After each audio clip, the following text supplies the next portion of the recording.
نبی علیہ الصلوۃ والسلام چې کوم دی دا لا تعلیم دور ته نو رسېدلی مور ته الله تعالی واغسته د هغې نه اخوا بیا د نیکه په پرورش کې نیکه هم په خپل نصیب باندې میني دغه نیکه چې کله د نبی علیہ الصلوۃ والسلام پرورش کو رسول الله مبارک اتو کالو ته ورسېږ چې لږ د تعلیم دور هغه نیکه هم ته الله واغستو نبی علیہ الصلوۃ والسلام د تر په پرورش کې راغی رسول الله مبارک الله بالکل د تعلیم او تعلم نه بالکل صفا او پاک وساتو دا خبر ذهن کې یار ساتي یو امتی او یو پیغمبر دی د پیغمبر د پاره ان پړ کېدل دا چې کوم دی نو عیب نه دی بلکې دا د پیغمبر د پیغمبري ثبوتي یو امتی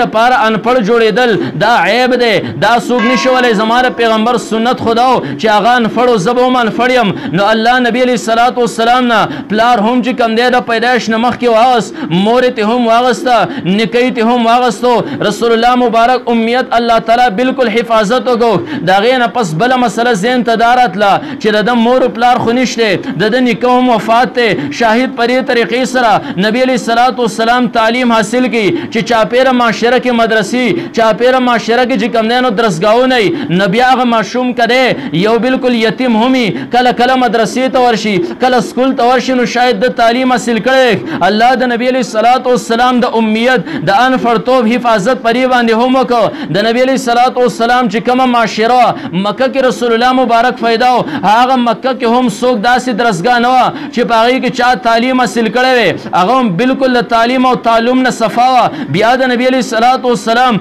د امیت حفاظت الله په دې طریقې سره وکړو چې شاهد رسول الله مبارک لا د بهر نه خلک راشي خلک دې مکې ته راغلی وی پیغمبر علیه الصلوۃ والسلام د هغې تعلیم یافتو خلکو نه څه زده کړی وی الله مکې ماحول هم داسې جوړ کړو چې غیر ذي زرع بالکل چې کوم دی نو بې فصله بې ګیا علاقه وه د بهر نه څوک نه راځي چې د دې نه سامان د سوداګرۍ بهر ته ویسي نو بالکل دې ته دننه څوک د بهر نه راتلل هغه ماحول هم نبی علیه الصلوۃ والسلام ته الله صفا وساتو پیغمبر علیه الصلوۃ والسلام بهر د چا نه څه زده نه کړل بیا یو مقبله وه شاهد نبی علیه الصلوۃ والسلام درې مکې نه وځي بهر بل ملک ته لاړ شي هلته تعلیم حاصل کړي نبی علیه الصلوۃ والسلام الله د مکې نه بالکل بهر ته پرې نه ښودو یو ځل دوه خپل تره سره شام ته تللی خو دومره د ورځ دو دپاره چې هغې کې د انسان عقل دا نه مني پیغمبر علیه الصلوۃ والسلام هلته تعلیم حاصل کړی الله د نبی علیه الصلوۃ والسلام امیت انپړتوب بالکل د هر طرفه بالکل صفا وساتو بیا چې کله نبی علیه الصلوۃ والسلام هغه زندگی بسر کوله 40 سال ته ورسېدو 40 کالو پورې نبی علیه الصلوۃ والسلام خپل نوم نشو لیکلی چې زه خپل نوم څنګه لیکم صلح حدیبیه په موقع باندې بطور معجزه نبی علیه الصلوۃ والسلام لیکلو بیا چې کوم دی نو لیکلی د نبوت نه پس رسول الله مبارک هم لیکل وستل نشول کولی علماء اختلاف ته پرې کې علماء چې امید نبی علیه الصلوۃ والسلام صفت ته وروسته هم رسول الله مبارک لیکل وستل نو زده کړي او بیا چې کله 40 کالو ته نبی علیه الصلوۃ والسلام ورسېد کم 40 کالو پورې خلک زده کړه کوي د هغې نه اخوا خلک هیرول کوي کله چې 40 سال ته ورسېد نبی علیه الصلوۃ والسلام هغه علوم دنیا ته مخکې کړل هغه قرآن په الله نازل کو چې تمام دنیا له چیلنج ورکو وان کنتم فی ریب مما نزلنا علی عبدنا فاتوا بسورة من مثله اے کفارو اے د رسالت نه منکرینو که تاسو په شک کې چې دا قرآن نبی علیه الصلوۃ والسلام د ځان لیکلی دی هله شابت تکړه شئ فاتوا بسورة من مثله د دې قرآن په مثل باندې یو صورت پیش کړئ دنیا کې کفارو منګولې خښې کړې شوګیري ورته وکړې شپږ میاشتې یو کاله پورې په یو جومپړۍ کې کېناستل سوچونه یې چې کوم دی نو وکړل خو د قرآن په مثل باندې یو آیت نه یو حرف هم قدر له پیش نه کړ هغه قرآن الله نبی علیه الصلوۃ والسلام له ورکړ او کله چې قرآن دنیا ته راغی تاسو په ذیل اعمال وغیره کې مبلغین حضراتونه اورئ چې د نبی علیه الصلوۃ والسلام او د قرآن د راتلو نه مخکې تاسو د هغې عربو حالات چې کوم دی نو د هغې په باره کې پوره معلومات حاصل کړي په هغې خلکو باندې به چا بادشاهي کول نه غوښتل یو کس په لاره کې خپې وغځولې داسې څوک شته چې زما خپې اخوا کې بل به وي هغه څوک زه یم که نه توره به یې راوړه خپې به یې ترې کړ کړې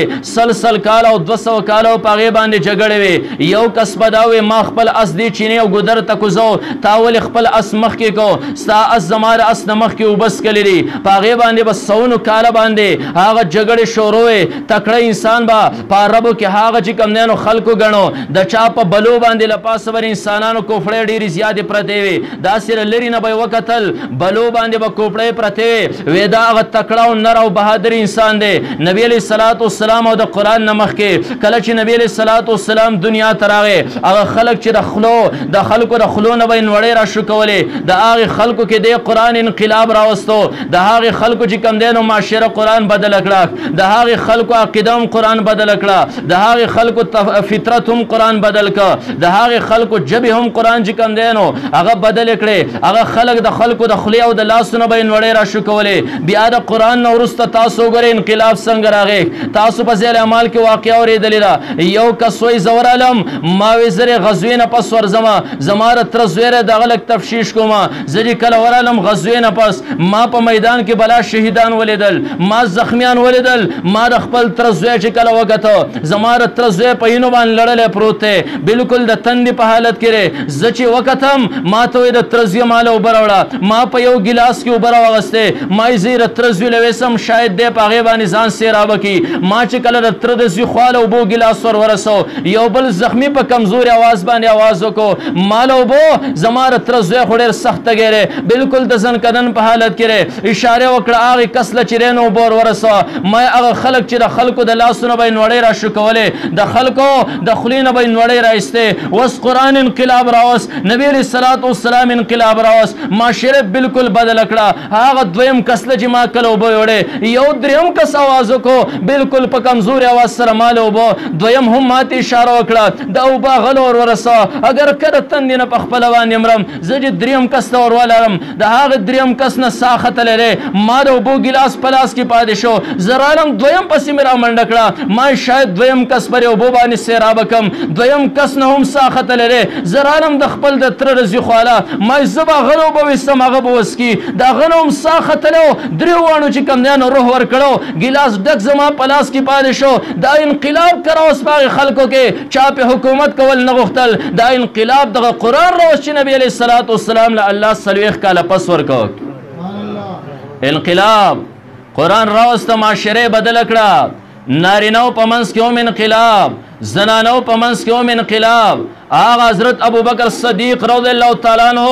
چې مولانا سی وز د صدیق اکبر رضی الله تعالی عنہ چې هغه واقعیا بیان کړه داغه مطابق تاسو ته خبره ورکړي هغه یو شیعه ملعون چې داغه په باره کې بکواسات کړی دي ما به یو حدیث اوریدا داغه حدیث په تشریح پس ما مختلف کتابونه قتل نبی علیہ الصلوۃ والسلام حدیث غور سره وری نبی علیہ الصلوۃ والسلام فرمایل لو کان بعد نبی لکان عمر زمانہ پس قبل نبی راتلو والا دنیا ته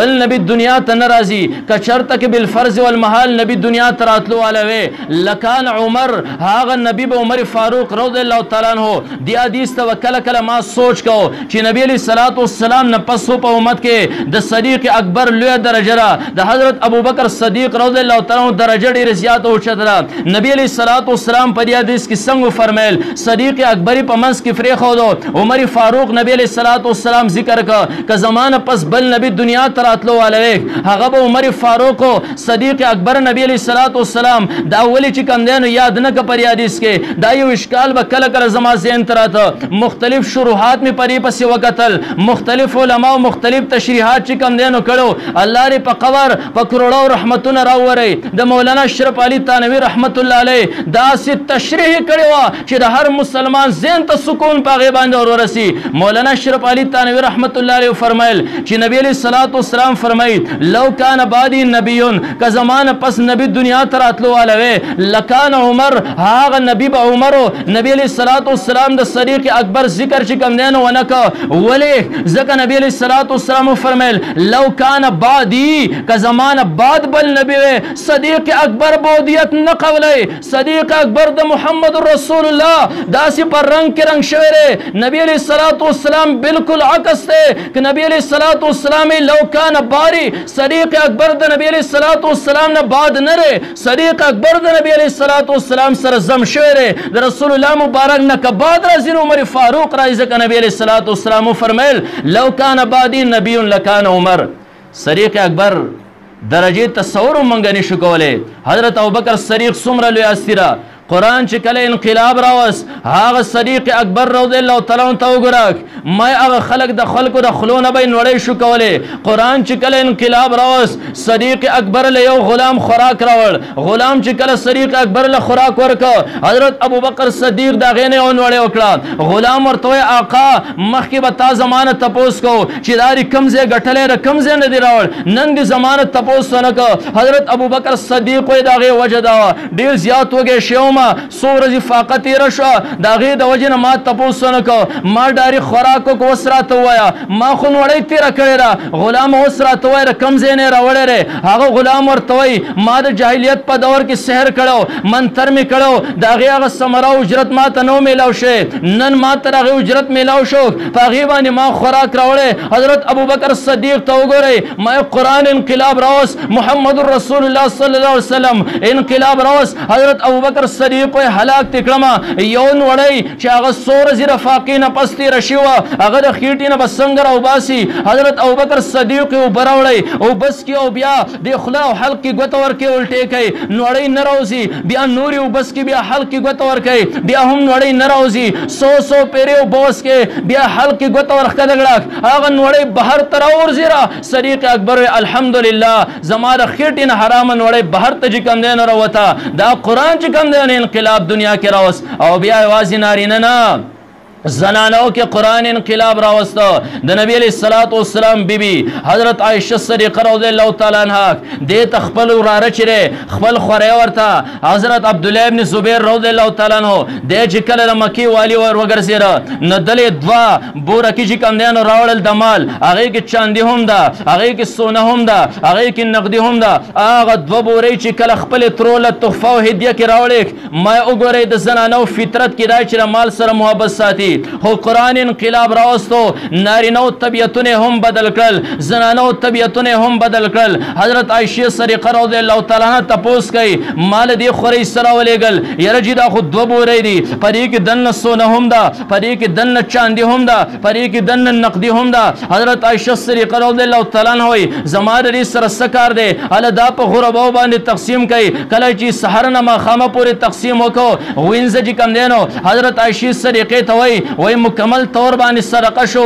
زګه تار صدقې حکم کړو دوه درې ورځې تا خوراک نه دی کړی د فاقې په حالت کې نن ستا روژه ده که تا دې دومره قدر له پرېښودی وی چې تا ماښام په هغې باندې روژه ماته کړې حضرت عایشه صدیقه ورته غصه شوه تا ما ته وختي ولې نه وې زما خو د ځان سره خیال نه زما که فکر یې د غریب سره زه یم چې د الله تعالی هغه غریب مخلوق خېټې ته نوړی ور ورسي تا به ما ته وختي ویلو چې موږ څو ورځې خوراک نه دی کړی تا به ما ته وختي ویلو زما روژه ده ما به د هغه دوو بورونه لغون ته په قدر د ضرورت ځان دپاره بچ کړی و ماښام دپاره ما د زنانو فطرت کې هم قرآن انقلاب راوست واذ صرفنا الیک نفرا من الجن هغه جنات چې شریر مخلوق دی د هغو فطرت کې الله انقلاب راوستو مکه او مدینه کې انقلاب راغی تر دې پورې چې د عربو نه چاپېر هغه ممالک چې په هغې کې ژبه عربي نه وه قرآن چې کله چاپېره معاشرې ته ور ورسېدو د هغې خلکو خپلې زړې ژبې هم یېرې کړې قرآن په ژبو کې هم انقلاب راوسته نو قرآن یو انقلابي کتاب دی که تاسو هم دا غواړئ